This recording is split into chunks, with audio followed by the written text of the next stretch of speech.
नीली की कथा। नीली की कथा। कथा जिन भगवान के चरणों को, जो कि कल्याण के करने वाले हैं, नमस्कार कर श्रीमती नीली सुंदरी की मैं कथा कहता हूँ।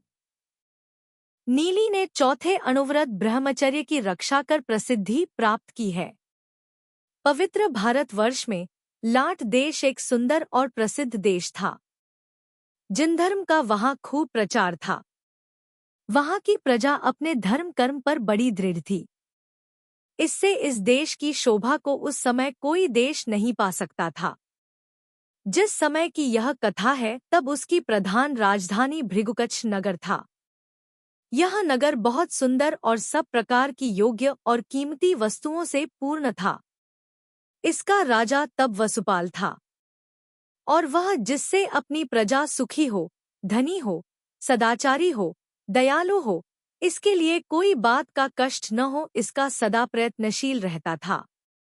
यहीं एक सेठ रहता था। उसका नाम था जिनदत्त। जिनदत्त की शहर के सेठ साहूकारों में बड़ी इज्जत थी। वह धर्मशील और जिन भगवान का भक्त था।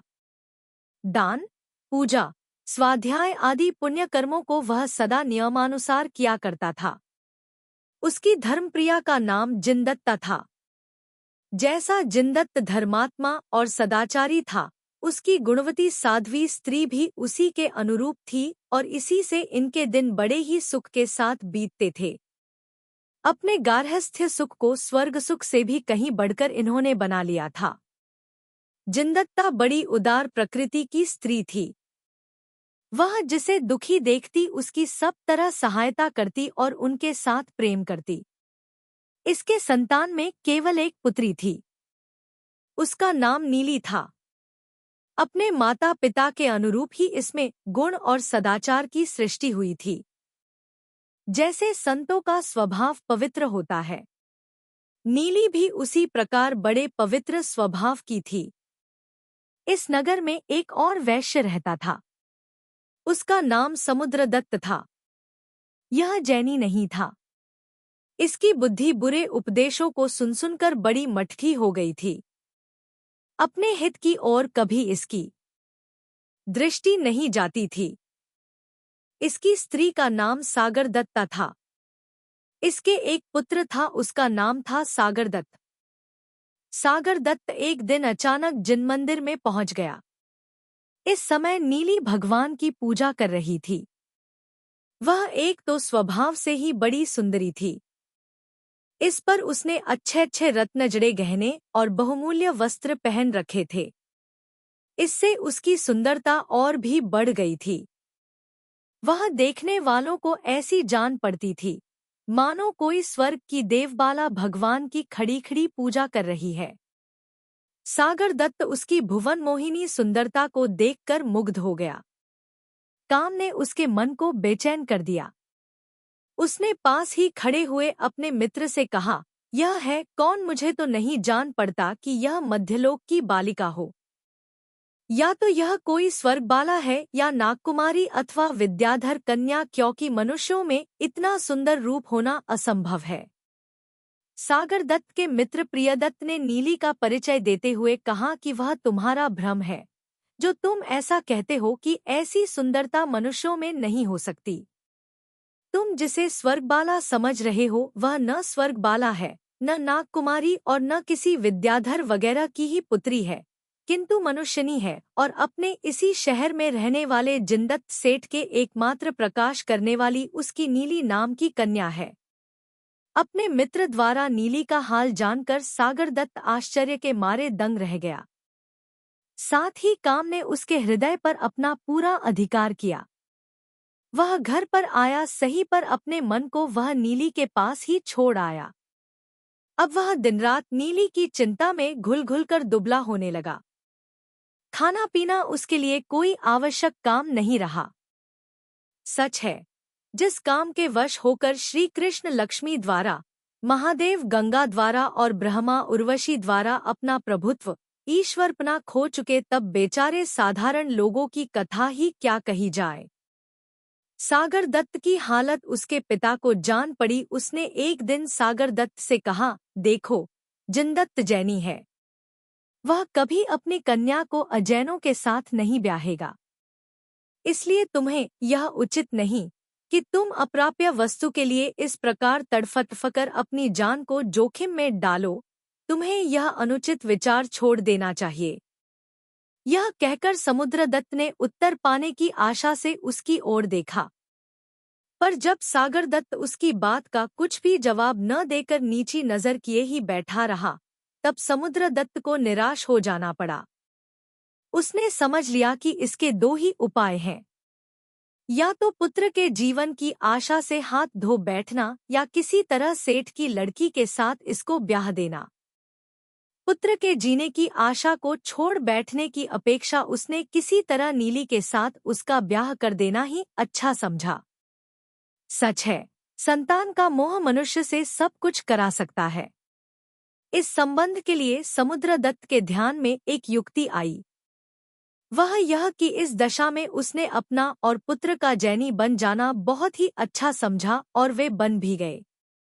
अब से वे मंदिर जाने लगे, भगवान की पूजा करने लगे, स्वाध्याय, व्रत, उपवास भी करने लगे। मतलब यह कि थोड़े ही दिनों में पिता पुत्र ने अपने जैनी हो जाने का लोगों को विश्वास करा दिया और धीरे धीरे जिनदत्त से भी इन्होंने अधिक परिचय बढ़ा लिया। बेचारा जिनदत्त सरल स्वभाव का था और इसलिए वह सभी को अपनासा ही सरल स्वभावी समझता था। यही कारण हुआ कि समुद्रदत्त का चक्र उस पर चल गया। उसने सागरदत्त को अच्छा पढ़ा लिखा, खूबसूरत और अपनी पुत्री के योग्य वर समझकर नीली को उसके साथ ब्याह दिया। सागरदत्त का मनोरथ सिद्ध हुआ, उसे नया जीवन मिला। इसके बाद थोड़े दिनों तक तो पिता पुत्र ने और अपने को ढोंगी वेश में रखा, पर फिर कोई प्रसंग लाकर वे पीछे बुद्ध धर्म के मानने वाले हो गए। सच है, मायाचारियों पापियों की बुद्धि अच्छे धर्म पर स्थिर नहीं रहती। यह बात प्रसिद्ध है कि कुत्ते के पेट में घी नहीं ठहरता। जब इन पिता पुत्र ने जैन धर्म छोड़ा तब इन दुष्टों ने यहाँ तक अन्याय किया कि बेचारी नीली का उसके पिता के घर पर जाना आना भी बंद कर दिया। सच है, पापी लोग क्या नहीं करते। जब जिनदत्त को इनके मायाचार का यह हाल जान पड़ा तब उसे बहुत पश्चाताप हुआ, बेहद दुख हुआ। वह सोचने लगा, क्यों मैंने अपनी प्यारी पुत्री को अपने हाथों से कुएं में ढकेल दिया? क्यों मैंने उसे काल के हाथ सौंप दिया? सच है, दुर्जनों की संगति से दुख के सिवा कुछ हाथ नहीं पड़ता। नीचे जलती हुई अग्नि भी ऊपर की छत को काली कर देती है। जिनदत्त ने जैसा कुछ किया उसका पश्चाताप उसे हुआ, पर इससे क्या नीली दुखी हो? उसका यह धर्म था क्या? नहीं, उसे अपने भाग्य के अनुसार जो पति मिला उसे ही वह अपना देवता समझती थी और उसकी सेवा में कभी रत्ती भर भी कमी नहीं होने देती थी। उसका प्रेम पवित्र और आदर्श था। यही कारण था कि वह अपने प्राणनाथ की अत्यंत प्रेमपात्र थी। विशेष इतना था कि नीली ने बुद्ध धर्म के मानने वाले के यहाँ आकर भी जिन धर्म को न छोड़ा था।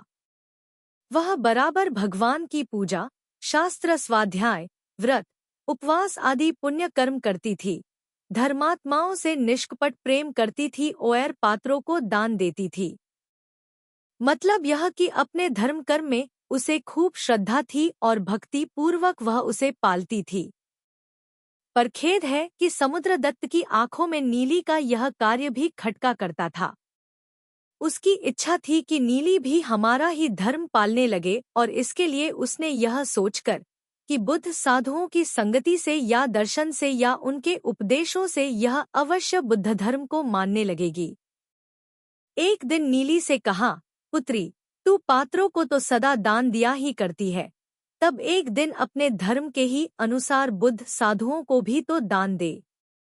नीली ने श्वसुर की बात मान ली, पर उसे जिनधर्म के साथ उनकी यह ईर्ष्या ठीक नहीं लगी और इसीलिए उसने कोई ऐसा उपाय भी अपने मन में सोच लिया जिससे फिर कभी उससे ऐसा मिथ्या आग्रह किया जाकर उसके धर्म पालन में किसी प्रकार की बाधा न दी जाए। फिर कुछ दिनों बाद उसने मौका देखकर कुछ बुद्ध साधुओं को भोजन के लिए बुलाया। वे आए। उनका आदर सत्कार भी हुआ। वे एक अच्छे सुंदर कमरे में बैठाए गए। इधर नीली ने उनके जूतों को एक दासी द्वारा मंगवा लिया और उनका खूब बारीक बूरा बनवाकर उसके द्वारा एक किस्म की बहुत ही बढ़िया मिठाई तैयार करवाई। इसके बाद जब वे साधु भोजन करने को बैठे तब और व्यंजन मिठाइयों के साथ वह मिठाई भी उन्हें परोसी गई। सबने उसे बहुत पसंद किया। भोजन समाप्त हुए बाद जब जाने की तैयारी हुई तब वे देखते हैं तो जोड़े नहीं हैं। उन्होंने पूछा, जोड़े कहाँ गए? भीतर से नीली ने आकर कहा, महाराज, सुनती हूँ साधु लोग बड़े ज्ञानी होते हैं। तब क्या आप अपने ही जूतों का हाल नहीं जानते हैं? और यदि आपको इतना ज्ञान नहीं तो मैं बतला देती हूँ कि जूते आपके पेट में हैं। विश्वास के लिए आप उल्टी कर देखें। नीली की बात सुनकर उन्हें बड़ा आश्चर्य हुआ। उन्होंने उल्टी करके देखा तो उन्हें जूतों के छोटे छोटे बहुत से टुकड़े देख पड़े। इससे उन्हें बहुत लज्जित होकर अपने स्थान पर आना पड़ा। नीली की इस कार्रवाई से अपने गुरुओं के अपमान से समुद्रदत्त, नीली की सासू, ननद आदि को बहुत ही गुस्सा आया। पर भूल उनकी जो नीली द्वारा उसके धर्म विरुद्ध कार्य उन्होंने करवाना चाहा, इसलिए वे अपना मन मसोस कर रह गए। नीली से वे कुछ नहीं कह सके। पर नीली की ननद को इससे संतोष नहीं हुआ। उसने कोई ऐसा ही छलकपट कर नीली के माथे व्यभिचार का दोष मढ़ दिया। सच है, सत्पुरुषों पर किसी प्रकार का ऐब लगा देने में पापियों को तनिक भी भय नहीं रहता। बेचारी नीली अपने पर झूठ-मूठ महान कलंक लगा सुनकर बड़ी दुखी हुई। उसे कलंकित होकर जीते रहने से मर जाना ही उत्तम जान पड़ा। वह उसी समय जिन मंदिर में गई और भगवान के सामने खड़ी होकर उसने प्रतिज्ञा की कि मैं इस कलंक से मुक्त होकर ही भोजन करूंगी। इसके अतिरिक्त मुझे इस जीवन में अन्न पानी का त्याग है। इस प्रकार वह संन्यास लेकर भगवान के सामने खड़ी हुई उनका ध्यान करने लगी। इस समय उसकी ध्यान मुद्रा देखने के योग्य थी। वह ऐसी जान पड़ती थी मानो सुमेरु पर्वत की स्थिर और सुंदर जैसी चूलिका हो। सच है, उत्तम पुरुषों को सुख यादो खमे जिनेंद्र भगवान ही शरण होते हैं, जो अनेक प्रकार की आपत्तियों के नष्ट करने वाले और इंद्रादि देवों द्वारा पूज्य हैं। नीली की इस प्रकार दृढ़ प्रतिज्ञा और उसके निर्दोष शील के प्रभाव से पुरदेवता का आसन हिल गया। वह रात के समय नीली के पास आई और बोली, सतियों की शिरोमणि, तुझे इस प्रकार निराहार रहकर प्राणों को कष्ट में डालना उचित नहीं। सुन, मैं आज शहर के बड़े बड़े प्रतिष्ठित पुरुषों को तथा राजा को एक स्वप्न देकर शहर के सब दरवाजे बंद कर दूंगा। वे तब खुलेंगे जबकि उन्हें कोई शहर की महास्ती अपने पांवों से छुएगी। सो जब तुझे राजकर्मचारी यहाँ से उठाकर ले जाए तब तू उनका स्पर्श करना। तेरे पांव के लगते ही दरवाजे खुल जाएंगे और तू कलंक मुक्त होगी। यह कहकर पुरदेवता चली गई और सब दरवाजों को बंद कर उसने राजा वगैरह को स्वप्न दिया। सबेरा हुआ।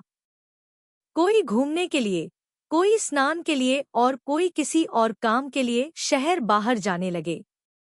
जाकर देखते हैं तो शहर बाहर होने के सब दरवाजे बंद हैं। सबको बड़ा आश्चर्य हुआ।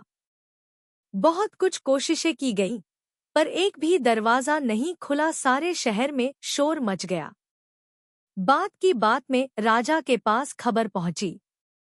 इस खबर के पहुंचते ही राजा को रात में आए हुए स्वप्न की याद हो उठी। उसी समय एक बड़ी भारी सभा बुलाई गई। राजा ने सबको अपने स्वप्न का हाल कह सुनाया। शहर के कुछ प्रतिष्ठित पुरुषों ने भी अपने को ऐसा ही स्वप्न आया बतलाया। आखिर सबकी सम्मति से स्वप्न के अनुसार दरवाजों का खोलना निश्चित किया गया। शहर की स्त्रियां दरवाजों का स्पर्श करने को भेजी गईं। सबने उन्हें पांवों से छुआ, पर दरवाजों को कोई नहीं खोल सकी। तब किसी ने जो कि नीली के संन्यास का हाल जानता था, नीली को उठा ले जाकर उसके पांवों का स्पर्श करवाया। दरवाजे खुल गए। जैसे वैद्य सलाई के द्वारा आंखों को खोल देता है, उसी तरह नीली ने अपने चरण स्पर्श से दरवाजों को खोल दिया। नीली के शील की बहुत प्रशंसा हुई। नीली कलंक मुक्त हुई। उसके अखंड शील प्रभाव को देखकर लोगों को बड़ी प्रसन्नता हुई। राजा तथा शहर के और प्रतिष्ठित पुरुषों ने बहुमूल्य वस्त्राभूषणों द्वारा नीली का खूब सत्कार किया और इन शब्दों में उसकी प्रशंसा की, हे जिन भगवान के चरण कमलों की भौंरी, तुम खूब फूलो फलो। माता, तुम्हारे शील का महात्म्य कौन कह सकता है। सती नीली अपने धर्म पर दृढ़ रही, उससे उसकी बड़े बड़े प्रतिष्ठित पुरुषों ने प्रशंसा की। इसलिए सर्वसाधारण को भी सती नीली का पथ ग्रहण करना चाहिए, जिनके वचन सारे संसार का उपकार करने वाले हैं, जो स्वर्ग के देवों और बड़े बड़े राजा महाराजाओं से पूज्य हैं, और जिनका उपदेश किया हुआ पवित्र शील ब्रह्मचर्य स्वर्ग तथा परंपरा मोक्ष का देने वाला है। वे जिन भगवान संसार में सदाकाल रहें और उनके द्वारा कर्म परवश जीवों को कर्म पर विजय प्राप्त करने का पवित्र उपदेश सदा मिलता रहे।